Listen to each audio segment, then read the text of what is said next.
If anyone wants to have a go in the chat at my background screen of which distillery it is, you're more than welcome to. I'll let you guys in on it later on in the tasting, maybe. Have you been there yet? I have been there. This is a photo that I took, actually. How dusty is this Bond store? It's pretty dusty. It's pretty dusty. Um, I'll let you guys keep having guesses down in the chat, but I think we might kick it off and let other people join in a little bit later on. But officially, welcome everyone. Obviously, you've noticed that I've actually got background on today, which I don't normally do, and it's a bit of a different camera setup. I'm enjoying the warm but annoyingly not so sunny Gold Coast right now. So I'm working with what I have in the hotel room. I moved the lamps so that, that you can actually see me. So we're working with that. I would not have missed this tasting for the world. But to be fair, my other option for tonight was music bingo with a crew of retired septuagenarians. So it's not like it was a hard decision to come and host. So we are joined, of course, by Angus. We can't do these tastings without him. And before I hand it over and we dive into the probably rarest dram of the lineup first, classic me, usual housekeeping to go over. The full housekeeping video is always shared in the Zoom link email for you. Please don't drink and drive. That's the most important one. It's always up on our YouTube channel, along with recordings of all our virtual tastings.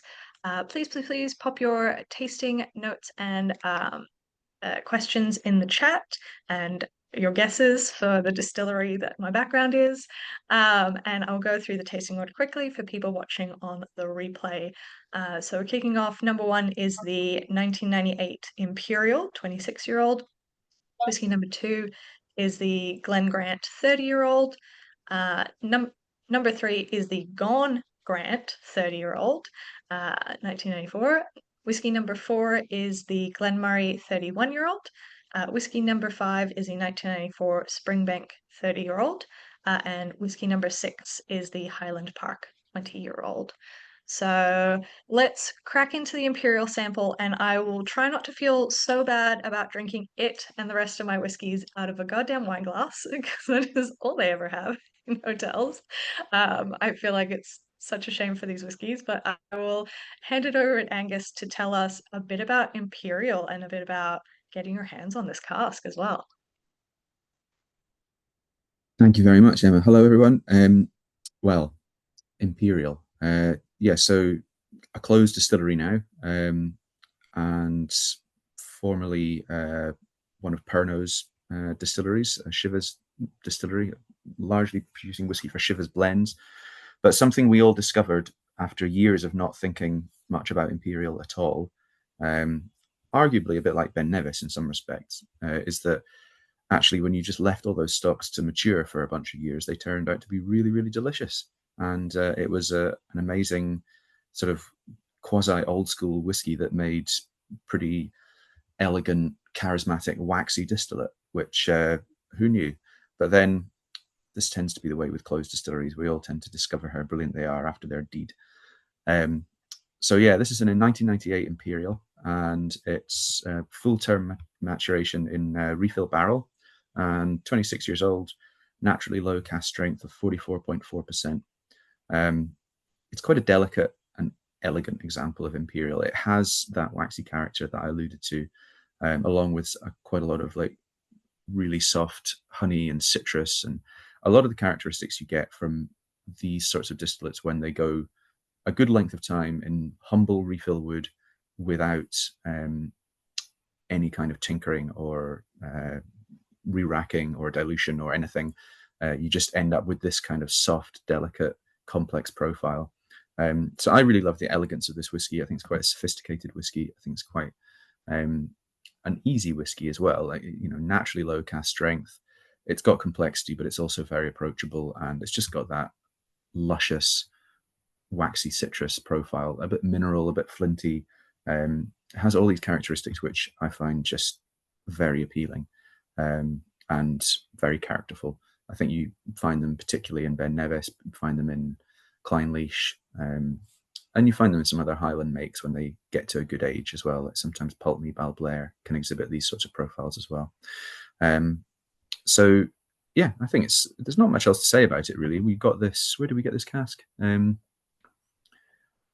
This was just something bought by us from a broker quite a few years ago, and we realised that it was actually the strength was on the low side. So we thought we better just bottle it. We had been thinking we would save this till it was a bit older, but tasting it, I realised there's no point sitting on this any longer. We'll just bottle it. So yeah, I'm not the most exciting story, but as is often the case with independent bottling, it's like, we need something to bottle. This is good. Let's do this. So it's a little peek simpler under the process bonnet than of people reality think. there. Yeah. So yeah, I find this a very elegant and beautiful whiskey, a nice entry into a Whiskyland tasting like this. Yeah, I think we had the guys from Royal Mile Whiskies, who I know are mates of yours. We had them on for a tasting a few weeks ago now, and they were sort of saying that they got their hands on a lot of Imperial casks early on, you know, pre closure and demolition.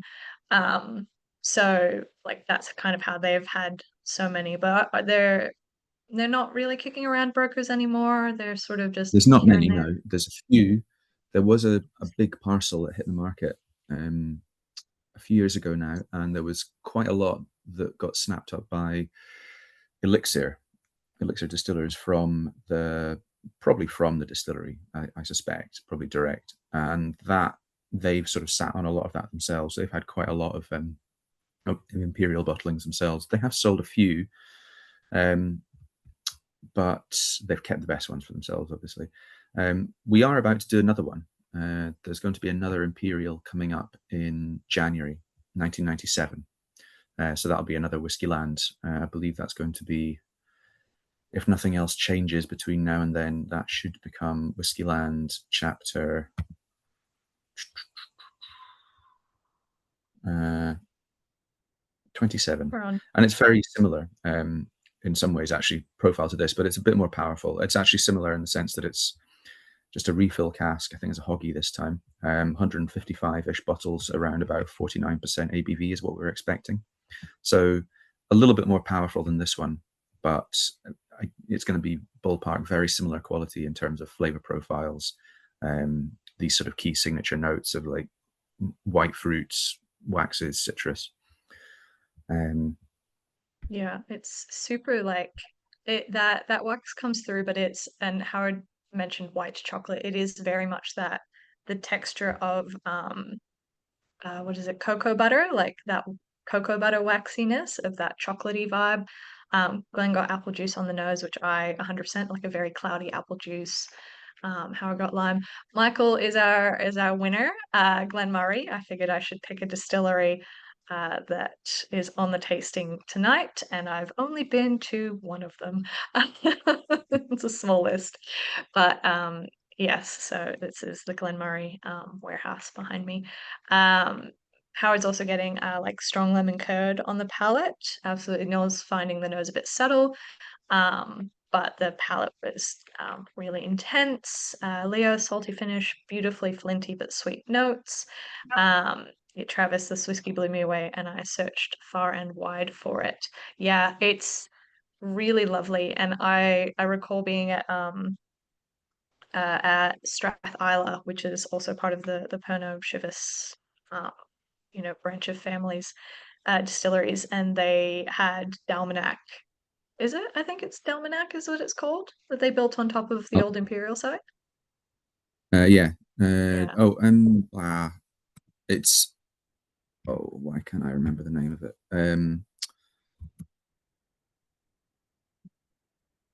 Yeah, they built this distillery essentially right on it, and I was like, but why? Dalmanac, Yeah, that's Dalmanac. right.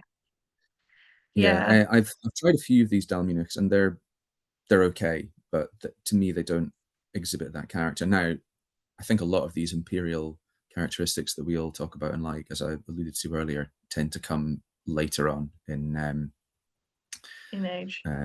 later on in maturation. And I don't think that we'll know much about Dalmunich's real character for a good decade or so yet, as is much, often the case with a lot of these new distilleries. But then the other thing about it is that it's going to be produced in a very modern sort of, high efficiency, high yield kind of process. So I'm being a cynic. I'm not sure how much we can really expect in the long run from it. I don't know a huge amount about Imperial's production.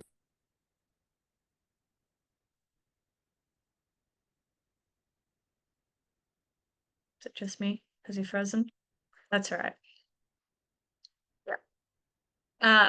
Yeah, I find as well that Dalmunich, it's all sherry cask at the moment. So, all right, we Hello. will see. Oh, there we go. All right, Yeah. you're back. Sorry, I have rather naff internet at home at the moment. So everyone seems to be saying nice things about the Imperial, which is good. Lots of notes that I agree with. Cool. Shall we chat about the next whiskey? Yeah, I was thinking we could pop onto the Glen Grant, and obviously conveniently we've got a Glen Grant and a Capadonic next to each other. But yeah, we'll tuck into the Glen Grant first. I'm really curious to see. This is natural cask strength on this one. Yes. So this is one of the examples where we try to create small batches, interesting small batches, and we use ingredients of two different casks, different vintages, and bring those things together and hope that something delicious and unique emerges, which I think has been the case here. So this is Glen Grant, 1994 and 1995, two refill barrels. The difference being really that the 94 was quite low strength naturally, around 42 degrees, and the 95 was quite a bit higher, around 52. So we married them together, just dumped the 94 in on top of the 95 and just let them stew for a couple of months and marry. And then we bottled that at the natural strength that it emerged at. So that's 46.6% in this case. So again, like the Imperial, it's quite a naturally low strength, but I think the marrying together of those two casks has worked really well. This is a good example of, which I've spoken about before in these tastings, where you find two casks where each one has something the other requires. So bringing them together almost always seems to result in the best of both worlds being on display. Rather than one deleting the positive aspects of the other, you tend to delete the negative aspects. So that's why I always prefer small batches over single casks, generally speaking. I mean, there's so many great single cask whiskies, of course, but I think you can often achieve something that's greater than the sum of its parts by marrying things together. So this to me is just really lovely, very classical, mature Glen Grant. So proper mature Glen Grant. It's pure refill wood, so it's very close to the raw natural flavors of malt whiskey, but with maturation. So, in a sense where the wood has matured the spirit and made it very elegant, very beautiful, very refined without adding too much to it. So really my kind of whiskey, distillate driven old Glen Grant. Even in the 90s, I think Glen Grant was making spirit that just had something extra about it, just a bit more body or a bit of oiliness or just these depths of character which would show at this kind of age after this sort of maturation as something a bit more fat, mineral, sheep wool, oils, grease, a bit more mechanical, a little bit more waxy. It's not quite in the same sort of waxiness level as the Imperial, but I think that you get a bit of waxiness balanced with honey and sort of floral aspects. It's quite a soft whiskey in some respects, but it's very nice balance between the softness of the ABV and the richness of the profile. So there's quite a lot going on. I think it's quite a complex whiskey. I think it's a whiskey that rewards a bit of patience and time. I definitely think it's a sort of whiskey which is very pleasurable to sip and drink, and it's absolutely the kind of quite decadent whiskey you can pour a large measure of and just relax with and take your time with. That's very much the feeling I got when I tasted the final mix of the two casks and what we were sort of looking for in the profile. So again, another bottling I'm super happy with. I love the label that we did for this. I thought the Whiskyland interpretation of the old classic Glen Grant label was was very good. I was very happy with how that came out, and yeah, just exactly the sort of thing that I'm in independent bottling to do, which is find small ways to be creative and create unique whiskies that wouldn't otherwise exist without a little bit of judgment and decision making on our part. Yeah, I Full on love that. And here. That's cool. yeah, yes, and Travis has given us a essay, but yeah, I agree. I think it's such a the obviously people's tastes in whiskey ebbs and flows and like what's popular and what's not. And I think very much when you get to that level, it's all single casks. A single cask, it's so different from its sister casks and this and the core range and whatnot. But I think what you do with bringing together two vintages that are like either I think with the Highland Park they're quite far apart in age, whereas this one they're only a year apart. I think that is where the real magic is because you're not creating a butt ton essentially for a core range, but you're not you know you're not letting a single cask that is great but like could be elevated by those elements, kind of go out because it's what people want. It's what the people want. But I think yeah, this is really really beautiful. um I like Laura says it smells like rain, definitely. I was getting like passion fruit as well. I don't know if anyone's getting passion fruit. My glasser is obviously very different. It's messing with my brain a bit. um Howard's getting bananas on the nose. Leo got sweet on the nose, but savory on the palate. Travis got fruit basket spectacle. I'm not going to read the whole thing out, but it's fantastic. I definitely get the smells like rain idea. To me, this is a whiskey that has a kind of character I would describe as petrichor, which is forest after a rainstorm. That kind of fresh but damp kind of vibe, which also sometimes manifests as like a dunnage warehouse vibe. If you've ever been in a dunnage warehouse in Scotland and had that kind of damp, musty, almost Hessian-y, rich aroma of dunnage, it's very seductive. It sounds horrible, but it's actually very seductive and very unforgettable once you've inhaled a couple of lungfuls of the stuff. And I definitely get allusions to that from this whiskey. Yeah, it's hard to describe the like entrancing smell of damp. Just wetness and wood and like sugar crystallization on the outside of barrels and stuff. And it's just, yeah, it sounds so gross until you're smelling it. And then you're like, I don't want to smell anything else ever again. This is amazing. Yeah. Well, that's a good point to have a chat about the Gone Grant, which is Capradonic. So Glen Grant, Gone Grant is the sibling distillery of Glen Grant, which is Capradonic. So this is our code name for Capradonic. We're not allowed to name this cask, so we sort of name that. Yeah, the source that we got this Capradonic from was naming restricted, unfortunately. So as we always do in these situations, we just invent a silly name for the distillery, like we've done with Macallan as the marketing malt, Clynelish is Candle Kitty, Glenfarclas is Glen Litigious, Glen Scotia is Glen Toon. And on the list goes and continues to grow every time we have to invent another silly name for something.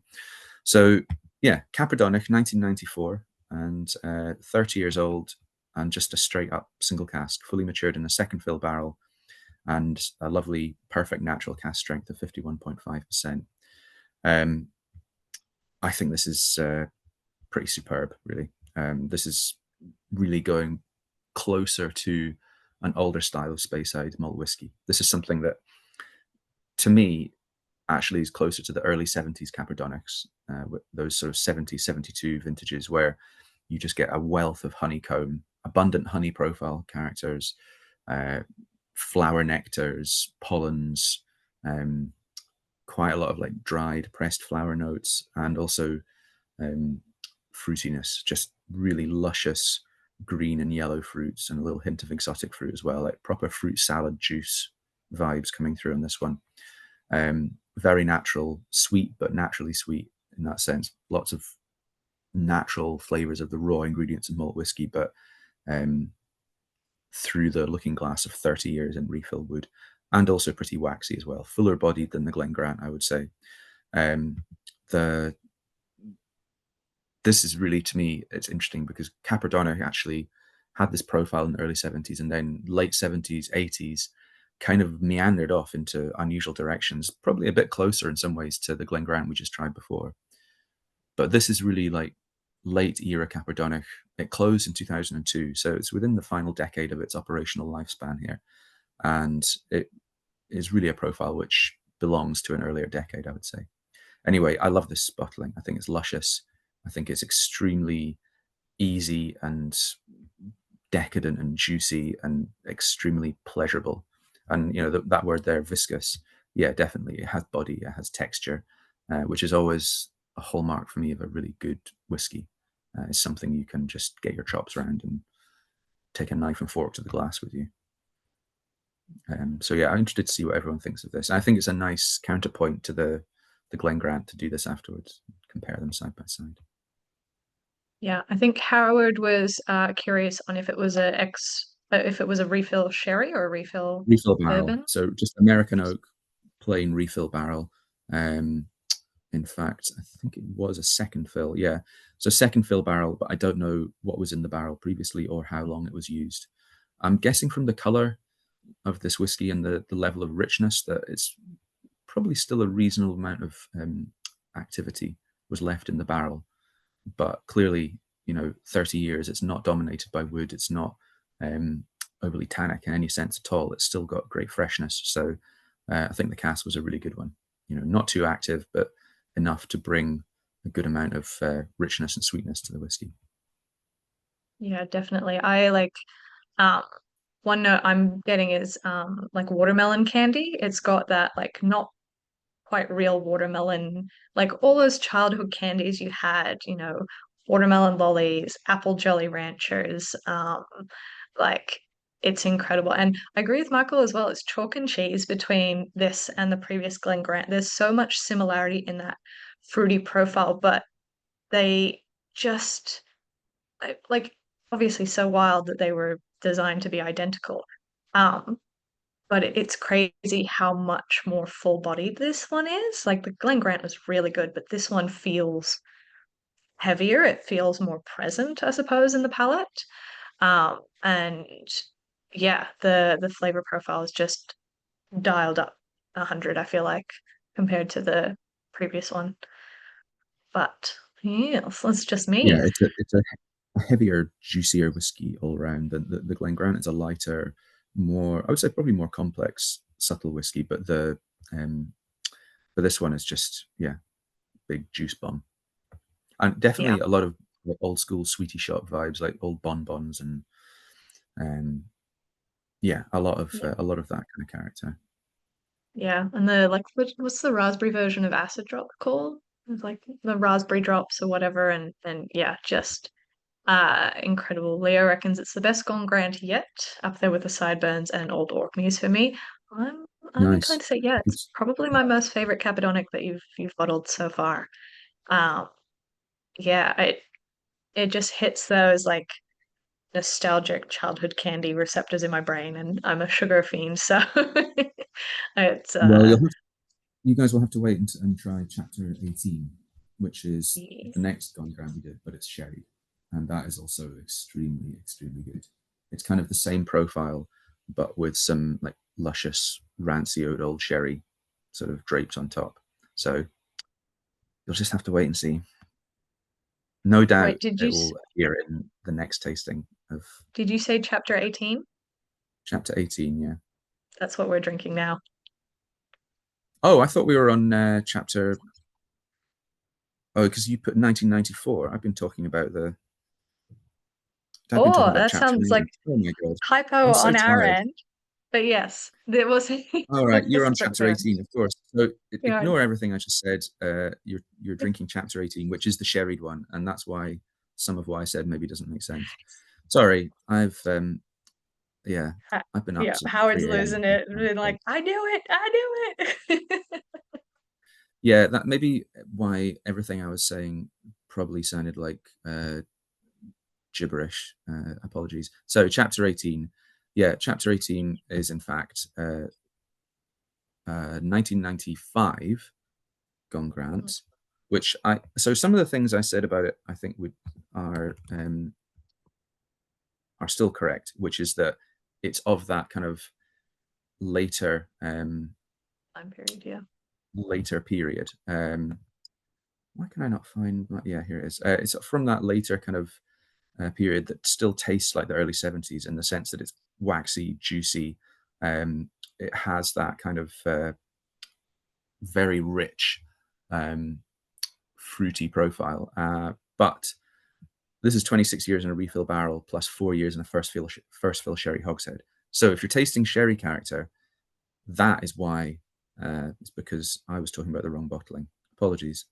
Anyway, this one's very good as well. So much of what I said still counts. Let's go with that. Yeah. It's yeah, well, I mean, uh Leo said as well, I would have thought it was refill sherry, so many sherried notes. So those 4 years in first fill sherry really made an impact, but a very balanced impact. Yeah, It's it's a American Oak X Oloroso sherry, I believe. cool. First fill sherry hockey. Yeah. So yeah, sorry about that. No, Completely. no, it's all good. The notes as well, obviously, align with it. It hangs as balanced, juicy, complicated, like old style, Speyside. Carl, 3 of these casks were filled the year I was born. Not going to be able to enjoy that much longer. Yeah, any of the samples that we get that are 1993, I just like squirrel them away and probably crack them all on a fun birthday one year. But no, super super cool. Um, yeah, Leo says this whiskey is so balanced and integrated, it defies descriptors other than adjectives. And no, absolutely love this one. I think that is the best tasting note. It's yeah, gorgeous. I haven't tried too many Cappadonics that I've had that have seen sherry cask, and feel like more should. There's not many. There are some old Cappadonics from like the 70s, which are very big sherry bombs, but they're quite different to this. They're usually like 1970, some 1977s by Cadenheads, I think, or some 79s by the SMWS. But they're quite a departure from this profile. This I think really works well. It's a proper like secondary maturation. The sherry is given 4 years to make an impact, and it pairs very well with the profile that was already in place. So it's quite a harmonic balance of different influences. So yeah, this will be quite a jarring departure from the Glen Grant. Total pure refill over to quite sort of rich, seductive sherry influence. Well, it's still a great Yeah, dram. So yeah, it that's is good. I'm glad still a most seem to like it. fantastic. Yeah, still a fantastic dram. We might start sipping whiskey number 4, Yeah. the casks that were matured likely in the room behind me. While I've got Jared's question, which was, did Cappadonic ever do a peated run? Yeah, they did quite a few peated runs at Cappadonic.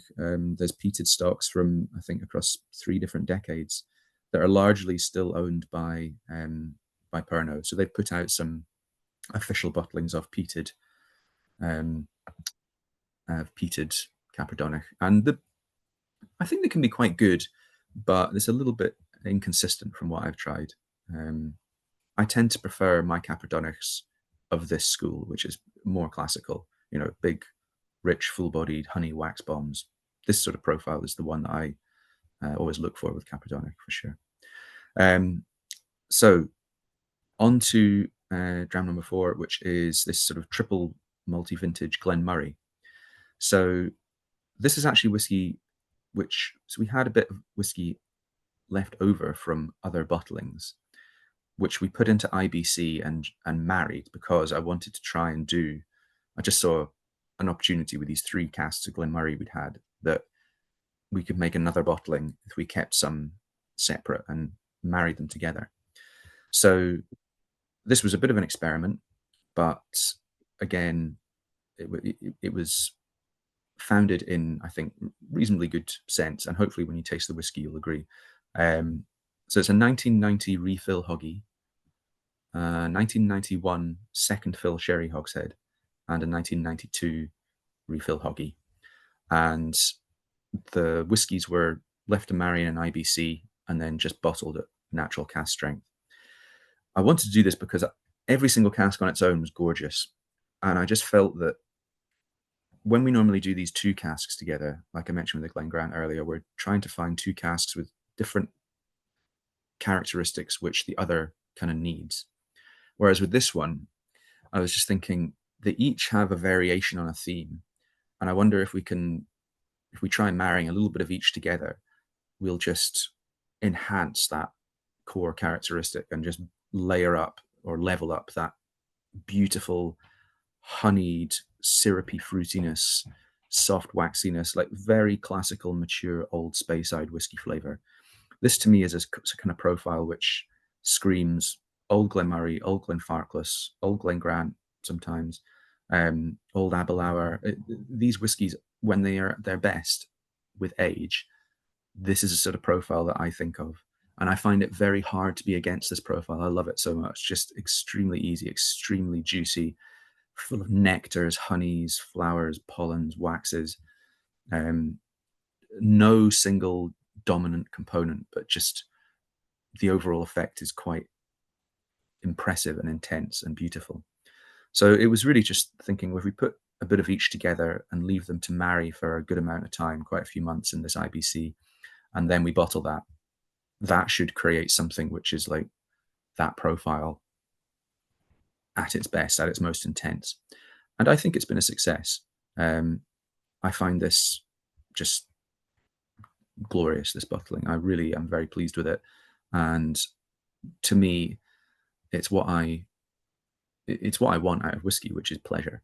I just want whiskey to be easy, immediate, very pleasurable, very rich, very Moorish. And that's kind of what I think of when I taste this whiskey. So I hope you all have a similar feeling. It's also landed at a perfect strength, like 50.5%. Is a really nice natural natural landing point, you know, the right balance of power and richness and easiness and accessibility. And it really helps deliver all those flavor notes as texture in the palate, as well as just the sort of individual flavor characteristics. Yeah, it's everyone seems to be getting honey on this one. It Leo's is a got honey. pollen and floral notes. Yeah, Michael's getting dark leatherwood honey. Carl gets on the nose old shoes, and I agree that like that hot like old boot polished type kind of vibe, which I love. Um, and yeah, definitely dark honey vibes. It really I've had a lot of Glenmorangie in my career, and I love it. I love the distillery, highly recommend visiting. And it brings together three slightly different ones and creates such a core Glenmorangie flavor profile, because it always is that kind of honey, bit of fruitiness, bit of floralness, but then that like baking spice kind of kick to it that brings out that Moorish like profile that you were kind of saying. It's definitely yeah, I don't know, like unique in a way. It reminds me of like baking Madeira cake, or like baking apple cinnamon pea cakes and stuff like that. Um, that kind of process. But Hang hopes that this can be a daily trend if money and availability is not a concern. Well, availability might be a concern. But yeah, this is really, really cool. I think Ben had a really great question as well earlier. Do you remember the approximate fill level for each of these casks, or what was left in each of the casks, their proportions? So this was actually a roughly equal proportion, like deliberate mix of whiskey from each cask that we sort of held on to and just did it on the side about the same time we were doing Whiskey Sponge 99. So it was sort of some of the whiskey from that and another bottling that we did with Romal whiskies. We pulled roughly equal amounts aside and married them together and then just left it. And that's what ended up ended up as this bottling. So it's about it's about equal proportions of each. What's Travis saying to me here in the chat? Have you ever had I a bottling think run? Travis is, yeah, have you had a bottling run in a series as good as this I don't kind of know. lineup? It's up to you guys to judge. I can't possibly comment. Are we bottling better stuff? We always try to. I mean, we're at the mercy a little bit of supply, but I think we've learned things as we've gone along, which we've managed to apply to what we're doing to ensure perhaps even more focus on quality or consistency of quality. I don't think we bottle too many duds. Maybe one or two we've done over the years have been a bit off, but overall, I think we're quite good at judging quality and focusing quite sort of relentlessly on trying to find good quality things. Whiskyland certainly as a series is very high quality because it's a focus on older, more expensive whiskies. So it should be very high quality, and you as customers should absolutely expect it and have a right to expect it to be high quality. We wouldn't be doing our job if the whiskies weren't impressive. I don't want to bottle old whiskey because it's expensive or high margin. I want to bottle it because it's beautiful and it's the sort of products I want to work with and I'm passionate about. So I'm pleased if you think that what we do is good and you like it and you're impressed by it. That to me shows that the work we're doing is paying off and that we're making good decisions. So I'm happy if you like what we're doing. Yeah, I feel like as well with the Whiskyland series, you've kind of, on the ones you don't bottle as many of, so like the Imperial or the Glen Moray, you've really honed in on like the best of the best bottlings for them. And then the ones that we see crop up more, the Springbank, the Glen Grant and stuff are like, I personally feel like as the chapters go on, you're finding casts that have nuances that are like, this one is amazing. This one is also amazing, but it's got this like thing of interest to it that the previous one had a different point of interest to it. I feel like, yeah, as the series goes on, it's those core ones that we see crop up again and again are just the same distillery, but in more nuanced and unique ways. Yeah, you have, when you're doing a series like Whiskyland, you have to, well, my view anyway, my view of how to do it is that on one hand, you have a commercial imperative that you've got to bear in mind. Like if you're offered a cask of Springbank at a price that you can make work, there's a strong opportunity for your business there. So you have to find a way to make it work. But you also have to balance that with other supply requirements. You've got to go out and find things. And sometimes you're looking around thinking, right, I need something. What can I find that's suitable? And you don't have great options. So you've really got to be working as far ahead of yourself as possible. And to your point there, I also try to think about Whiskyland in terms of how each chapter relates to the chapters around it, what order things are coming out in, how the artworks are going to look next to each other, how it's going to look as part of the eventual overall series, and trying to find things that are a bit different, trying to make every 10th bottling something a bit special or a bit different or something we haven't done before. So for example, I've already planned in chapter 30 for next year, and I'm pretty sure it's going to be a 1990 sherry hoggy of Pittyveich. So that's quite different. We've not bottled a Pittyveich before. So thinking quite far ahead like that, and I'm about to push it out even further and start working on the bottling plan for, well, I'm already working on it for 2026, 2027. So that's April 26 to March 27. I'm trying to work on as one simultaneous piece of work at the moment. So doing that helps to strengthen the overall series, because I feel like the result of that, if done properly, should be that it's continually compelling and impressive. And when you do these tastings, which is great that you guys do it, I don't know anyone else that's doing, follow Whiskyland, not necessarily in order, but we do the lineup of each 6 and in what makes sense, but that each 6 batch of whiskies should be different from the last and should reveal, new treasures and new delicious discoveries. That to me is the objective with Whiskyland, is to create something that's very fun for people to follow. And whether you just want to try and tick them all off and say you've tasted them all, whether you're able to collect them, whether you just want to enjoy it and buy the occasional bottle. You know, I don't mind as long as people are enjoying it and thinking that it is high quality and impressive. I'm happy. 100%. I'm sure there are probably some people in the chat who, at the very least, you've got the empty bottles. You'll have the empty bottles of each number lined up. I can see space for Well, them, Michael, right on your back shelf. that's another thing is I always thought that, you know, even if you don't collect full sealed bottles, whatever, I always thought our products could at least be things that you get pleasure out of keeping hold of the empty, because we do original artworks on the labels. The rear labels have got something silly on them, which you might find amusing, and tokens that help cement the memory of enjoying that whiskey when it was opened. And once it's finished, you've got that empty as a little bit of a memory or a memento on the shelf. Yeah, I've always just tried to apply my own learnings as a whiskey drinker and enthusiastic myself, and the history I have of just being that for most of my life. I tried to think about that as like first and foremost in terms of how I make decisions about our products and our business. Yeah, cool.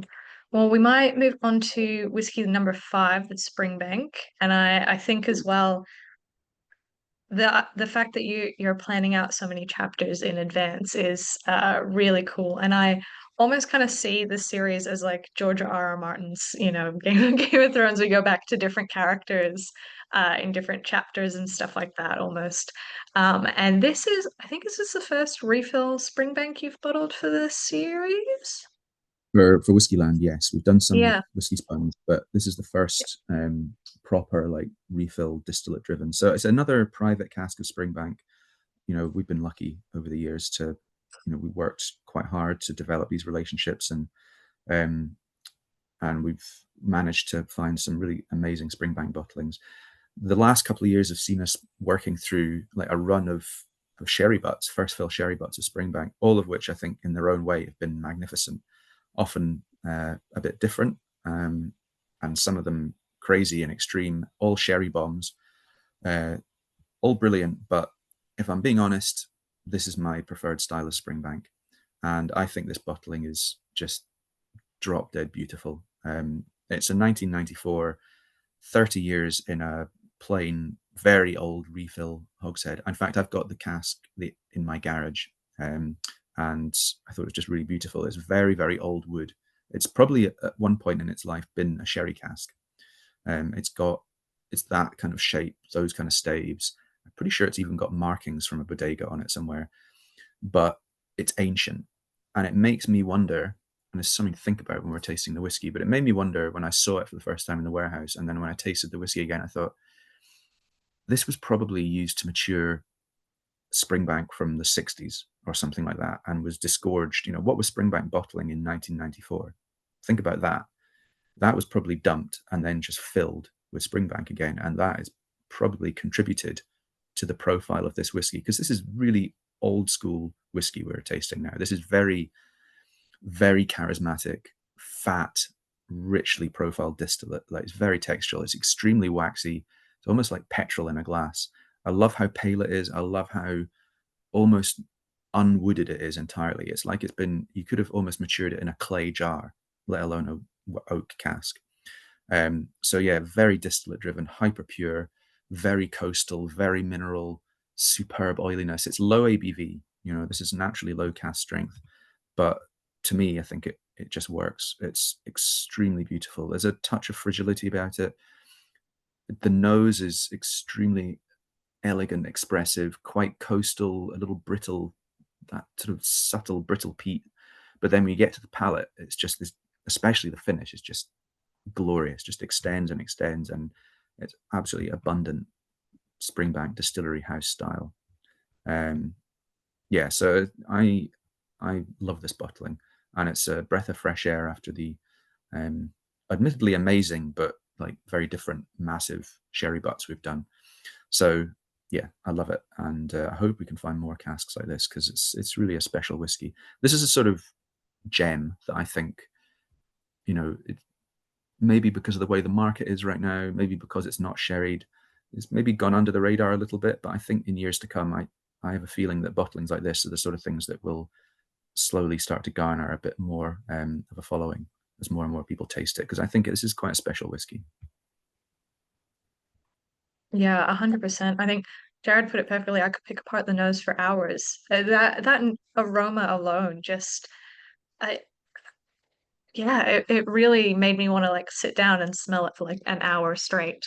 But definitely that coastal vibe, which is often like comes through little bits and bobs in the more sherried ones, but it's very overwhelming in a positive way. All I could think about is it tasted like a lemonade icy pole that I dropped in a spent beach bonfire.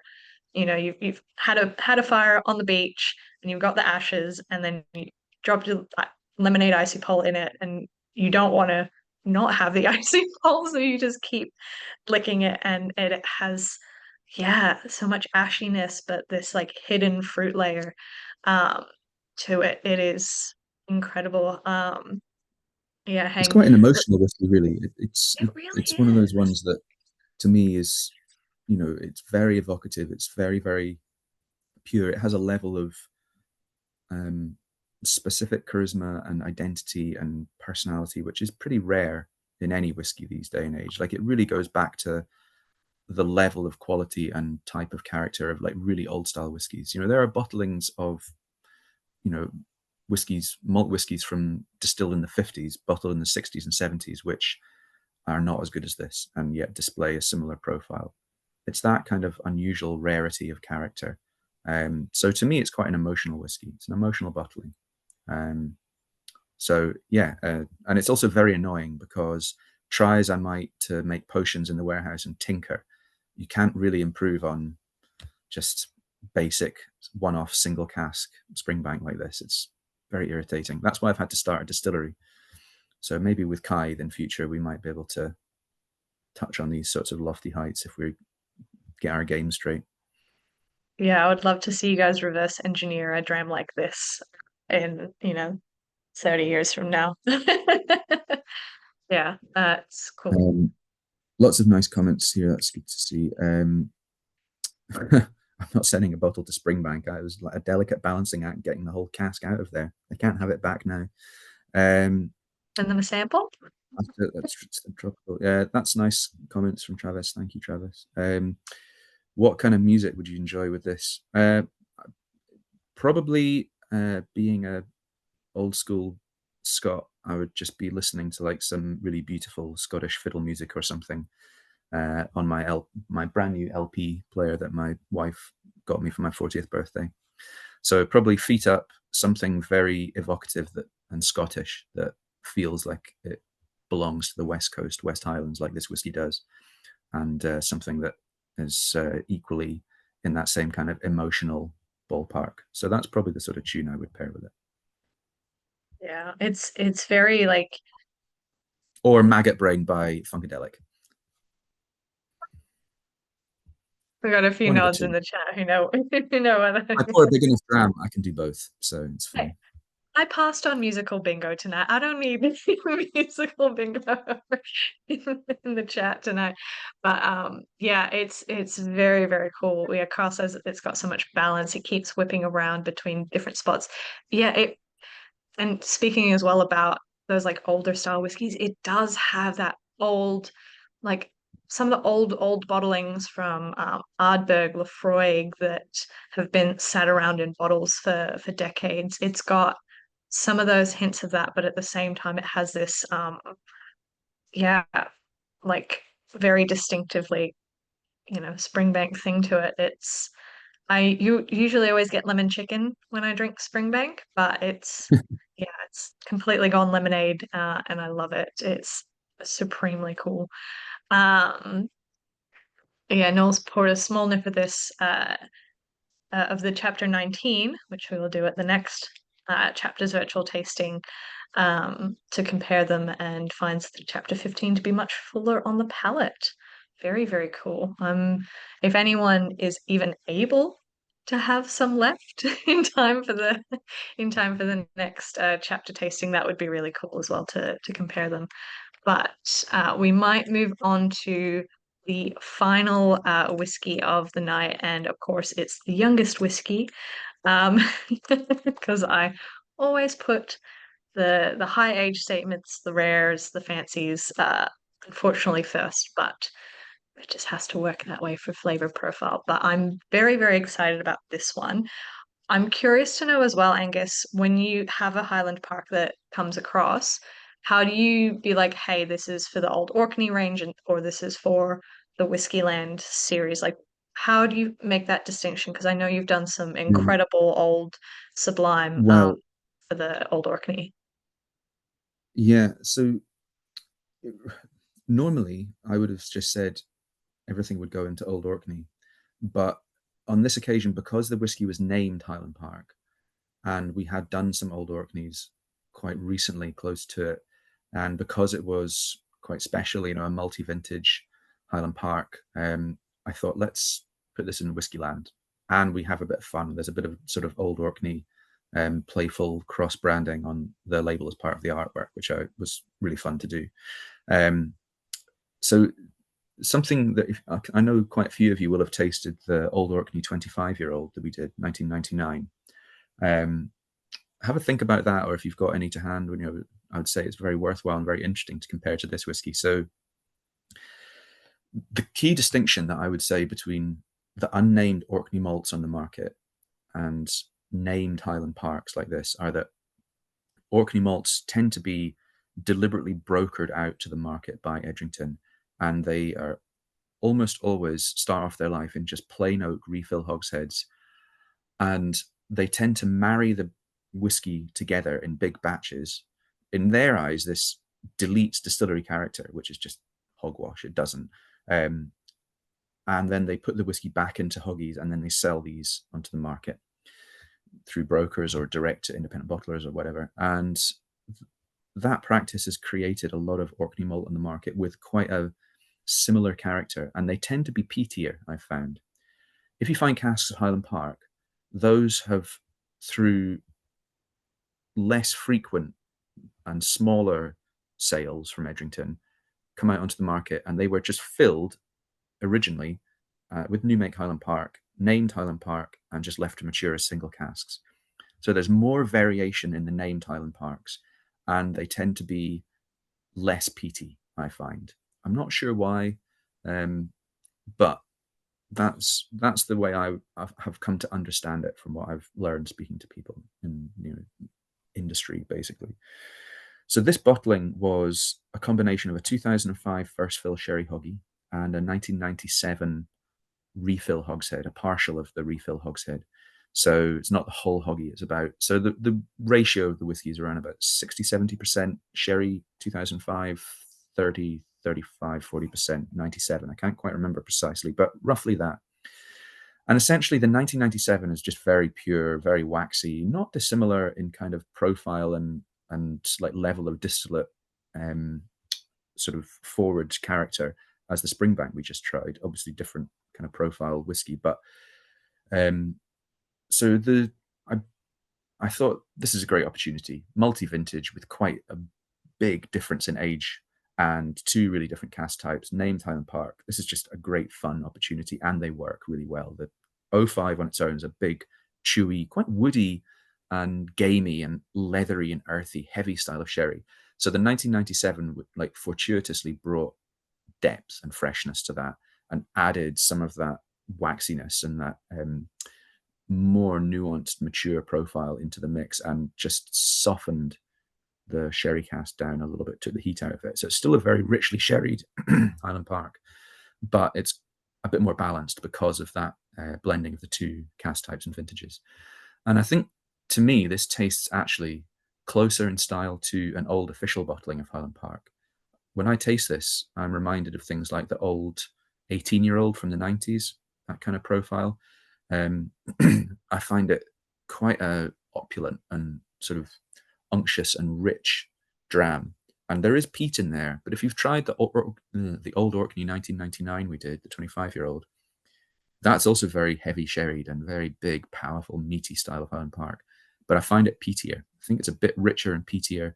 This one, the peat is softer. So it goes back to what I was talking about, that distinction between Orkney malts and Highland Park, even though all the same distillery, all the same distillate originally. Anyway, I like this bottling a lot. It was very fun to do. It's exactly, like I talked about with the Glen Grant earlier, it's exactly the sort of reason I'm in independent bottling, is to do stuff like this, make little small batches, do things that I think on balance other independent bottlers might not necessarily do. It's a bit crazy what we've done here, but I think it's worked. I think it's made a really lovely, characterful whiskey, which is very true to the Highland Park distillery character, which ironically, as has been commented on many times, Highland Park official bottlings are not necessarily doing themselves these days. So, if you want to taste kind of old school, rich, sherry guided Highland Park, come to Whiskyland. There's my and I think this as well is one of my favorite labels as well for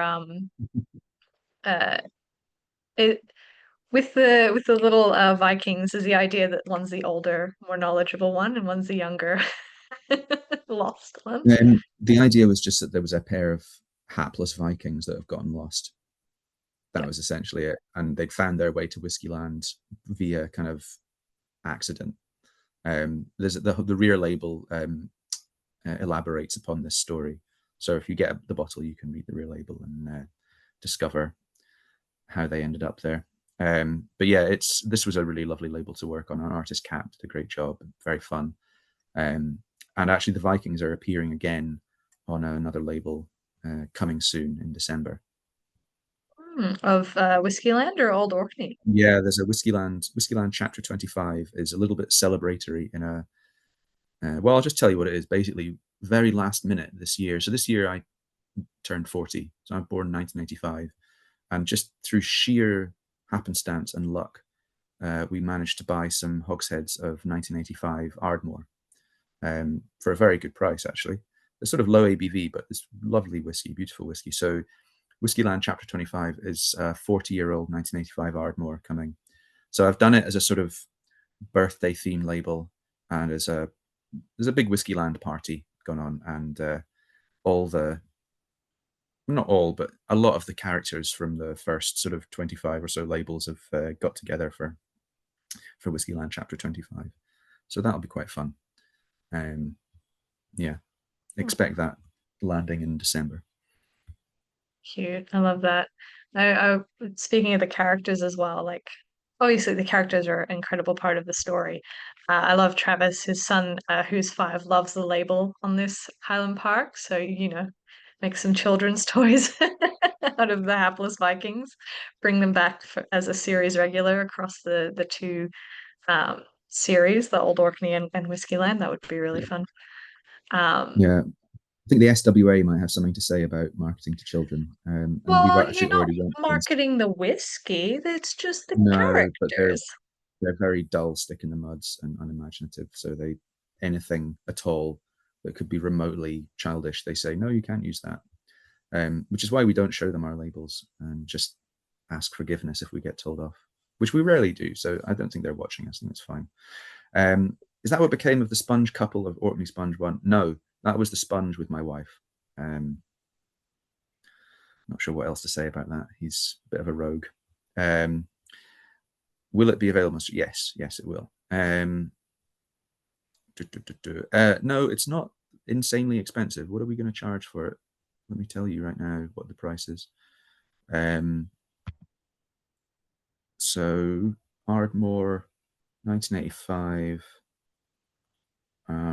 We are able to do this for, in the UK, it's going to be £375 a bottle ink vat, which for a named 40-year-old whiskey, I think is pretty good. So, yeah, I mean, that's the thing, on balance, we can be a bit expensive sometimes, but it's really driven by the price we've had to pay for things. We're working through some older stock now where we paid, whatever the market rates were a couple of years ago, but prices are now definitely starting to come down and there are more opportunities. So as we buy things at better pricing, we'll absolutely pass that along. We're not trying to be greedy in what we do. We need to make a sustainable business, but we more than anyone want prices to come down. Like independent bottlers are more than their customers almost want prices lower because they want people to buy them and be able to access their products. So no other 1985 casks at the moment.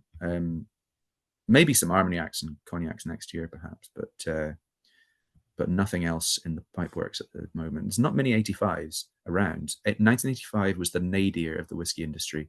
There was very low production, so there's not much left in warehouses. So yeah, it's quite hard to find casks from 1985, especially now. So yeah, it was just pure serendipity, really, that these turned up. And so I was like, yeah, 40th birthday present to myself. I'll have those.